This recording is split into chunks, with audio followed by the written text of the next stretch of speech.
Olá, galera do Papo Filosófico, mais uma vez é um prazer poder estar falando com vocês.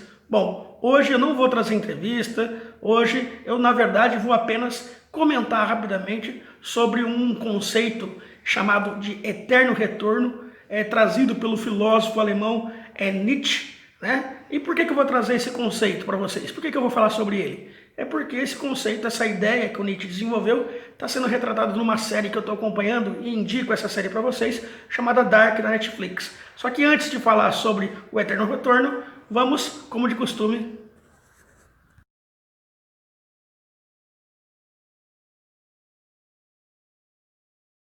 fique ligado, o Papo Filosófico está no ar. Roda a vinheta!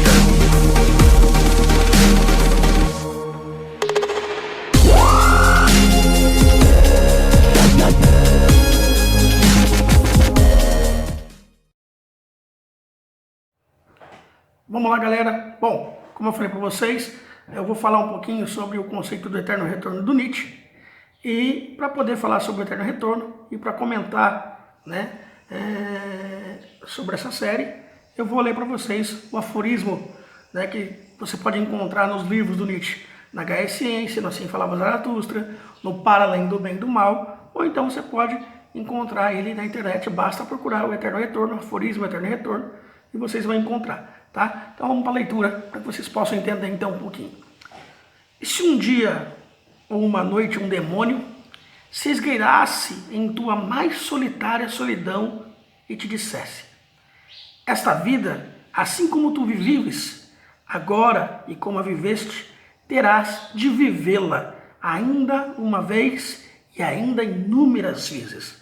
E não haverá nela nada de novo, cada dor e cada prazer, e cada pensamento e suspiro, e tudo o que há de indivisivelmente pequeno e de grande em tua vida há de retornar. É tudo na mesma ordem e sequência, e do mesmo modo da aranha e este luar entre as árvores, e do mesmo modo este instante e eu próprio. A eterna ampulheta da existência será sempre virada outra vez, e tu com ela, poeirinha da poeira, não te lançarias ao chão e te rangerias os dentes e amaldiçoarias o demônio que te falasse assim? Ou vivesse alguma vez um instante descomunal em que lhe responderias: tu és um Deus? Eu nunca vi nada de mais divino.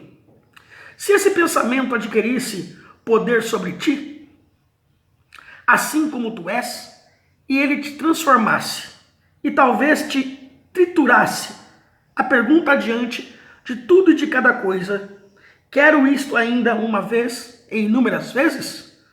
Pesaria o mais pesado dos pesos sobre o teu ombro, ou o teu agir? Ou então como terias de ficar de bem contigo e com a mesma vida, para não desejar nada mais do que esta última eterna confirmação e chancela? Bom, o Nietzsche ele escreve esse aforismo porque ele está, de certa forma, tentando contrapor uma ideia que existia no pensamento europeu, que perdurou durante muito tempo. Que pensamento era esse? O pensamento socrático-platônico. E o pensamento socrático-platônico, ele, de certa forma, ele exigiria, ou exige do ser humano, para que ele possa, de certa forma, se purificar, ou então encontrar aí uma maneira, uma forma de eternidade, se você conseguisse se descolar, se despregar do mundo em que você vive, ou seja, conseguisse alcançar algo além, uma transcendência, né? O ir além, transcender além de você. E nesse caso, o Nietzsche ele é contra esse pensamento, né? Esse pensamento racional, esse pensamento negacionista que a gente fala, né? E ele resolve aí trazer à luz, né, esse aforismo justamente para poder denunciar essa ideia socrático-platônica. Bom, vamos lá, antes de fazer um comentário geral. Se a gente pegar o pensamento socrático, platônico, o pensamento de Santo Agostinho, o pensamento de São Tomás de Aquino, a gente vai entender que todos eles traçam um paralelo em que vão buscar aí desenvolver uma ideia de tempo, mas um tempo, não uma temporalidade, um tempo da temporalidade, e sim um tempo atemporal, ou seja, a partir do momento que você conseguir essa transcendência, né, Platão fala, Sócrates fala, a partir do momento que você conseguir essa transcendência, ela se daria num tempo atemporal, ou seja, fora do próprio tempo, né, vamos colocar dessa forma. Tudo seria do mesmo modo, nada aconteceria, né, você iria, de certa forma, viver como você sempre viveu. Você pega o Aristóteles também, a ideia do motor imóvel, né, e por aí vai. O Nietzsche, como ele é um filósofo da vida, né, um filósofo que busca fazer com que você passe aí a desenvolver um amor pelas coisas que estão ao seu redor e até por você mesmo, né? Então Nietzsche vai contrapor muito essa ideia. No caso, pessoal, a série Dark, ela é uma série que está traçando um paralelo muito forte aí com o existencialismo, principalmente com a teoria nietzschiana, né? Porque a série Dark, ela é uma série que ela fala de tempo, né? E o Nietzsche, justamente quando ele trabalha, ele está criticando a ideia do socrático platônica, ele está justamente criticando essa ideia do tempo, da atemporalidade, porque o Nietzsche é um filósofo temporal, né? Que as coisas elas estão sempre em constante vir a ser. Daí por isso que ele vai valorizar muito os filósofos pré-socráticos, principalmente Heráclito, né? Ninguém se banha no mesmo rio duas vezes, a água que banhou anteriormente já não é mais a mesma, nem você é mais a mesma, parafraseando Heráclito. Então Nietzsche defende muito essa ideia. Então a série Dark, ela é uma série que tem a ver com a ciência, tem a ver com o tempo, né? Tem a ver com viagem ao futuro, viagem ao passado. A primeira temporada é uma temporada que vai desenvolver bem essa ideia da viagem no tempo, né? Inclusive tem um personagem chamado Mihail, em que ele se perde, as pessoas procuram por ele, e de repente ele sai, né, do local que ele estava, da caverna que ele estava, e ele se vê em 1986. Vocês terem uma ideia, né? Então ele não ficou fixo no tempo, numa atemporalidade, ele viajou no tempo, né? E a série Dark trabalha essa ideia. E quando ele volta a 86, achando que ali era a casa dele, ele percebe que não, que nem ele tinha nascido. Que o próprio pai dele ainda era jovem, era adolescente, e que ele ainda não tinha nem nascido.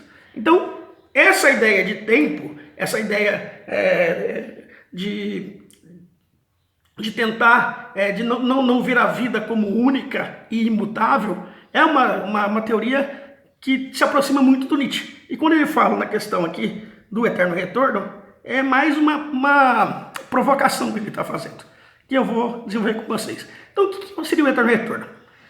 Imagine, como eu disse aqui, se um demônio te esgueirasse à sua beira, né, mais solitário, e falasse, se você quisesse viver tudo novamente, você iria xingar esse demônio, maltratá-lo, dar um jeito de exorcizar, ou você iria ouvir esse demônio e, de certa forma, iria repensar e talvez aceitaria viver a sua vida tal qual como ela é. Deixo bem claro, viver a sua vida tal qual como ela é. Não haverá morte, né? Haverá sempre vida. Por exemplo, seria como se você chegasse ao final da sua vida, você morreria, porém a sua morte ela iria reviver num outro momento, quase que no mesmo instante.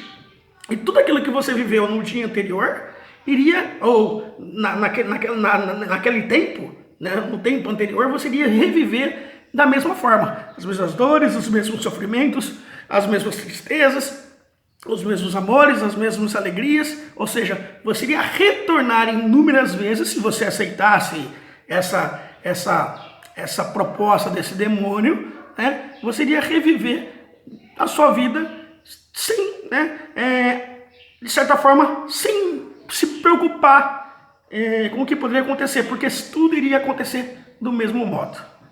É lógico que se a gente for para pensar, né, quando a gente fala em alegria, em tristeza, em sofrimento, a gente jamais vai aceitar uma proposta dessa, né, de eterno retorno. Mas vamos pensar um pouco. E se cada vez que você retornasse, você tivesse a possibilidade de, em determinados instantes, de viver a sua vida tal qual você nunca viveu?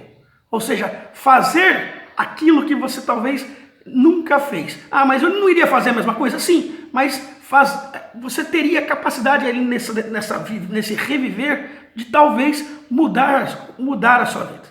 Né? De cada vez de se melhorar, de se afirmar. Ao invés de você negar a vida, como é que nós fazemos, muitas vezes nós negamos a vida, né? A gente pensa que a gente nega a vida, mas a gente não nega a vida, mas nós negamos a vida. Nós iríamos afirmar a nossa vida. Né? Afinal de contas, o homem, assim como o existencialismo traz para nós, o homem ele é a própria liberdade, o homem ele é a própria escolha. Então tudo que existe no mundo depende de nós. Né? Seria até mesmo o próprio tempo. Né? O homem é um ser no tempo, o tempo é um ser no homem. E de certa forma, nós com essa possibilidade de viver e de reviver, nós poderíamos aí fazer com que muitos sofrimentos, muitas coisas que nós fizemos ao longo da nossa vida fossem, de certa forma, se transformando. E ao invés de viver uma vida de sofrimento, nós iríamos aos poucos, quase que paulatinamente, gradativamente, melhorando cada vez mais o nosso modo de ser. É isso, basicamente isso que o Nietzsche está dizendo, né, no Eterno Retorno. Então, se você afirmar e querer viver da mesma forma, ninguém vai querer viver. Agora, se você pensar que ao viver e ao reviver, você vai ter condições de, certa forma, conseguir ali viver a sua alegria a mais forte possível naquele momento. E porque você sabe que a tristeza virá. E você estando pronto para a tristeza ela vai ser ínfima, vai ser menor. Então você meio que não vai ser triste. Né? A tristeza ela vai ter ali um pesar, mas vai ser um fardo muito pequeno. Então seria isso. Né? A vontade de viver, a vontade de afirmar a vida, ela é tamanha tal qual que você vai pegar em cada instante de alegria, cada momento de alegria vai se tornar uma felicidade. E quando a tristeza e quando a infelicidade bater a porta, você vai estar preparado para ela, até mesmo para a própria morte. Até lá, pessoal. Abraço.